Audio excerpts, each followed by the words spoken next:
Today I want to merge text from many cells into one cell.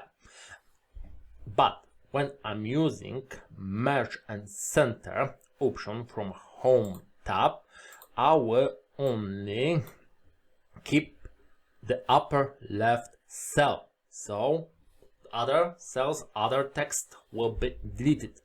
It's not the option I want, but in Excel on the Home tab we have also fill options with justify, and when I had select all cells with text in the column, I can justify it. So if my column is wide enough, I will get one cell with combined merge text, but sometimes I have smaller columns.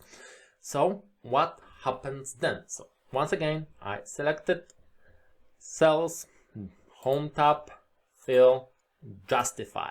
Now I have two cells. So Excel tries to fit text into my column width. But one example more. Sometimes this text is wider than the column width. What happened then? So once again, Home, fill, justify. And now Excel will extend our selection. So he will put text to fit the width column. And this option is fine with me, but sometimes we need to combine text from rows or bigger ranges, and in those situations we can use TEXTJOIN function if we have newer Excel, or CONCATENATE function if we have older Excel version.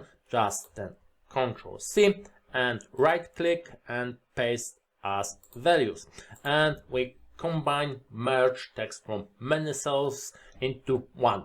But in those situations when we are using formula, we have to merge the chosen cells. We don't know exactly how wide it will be.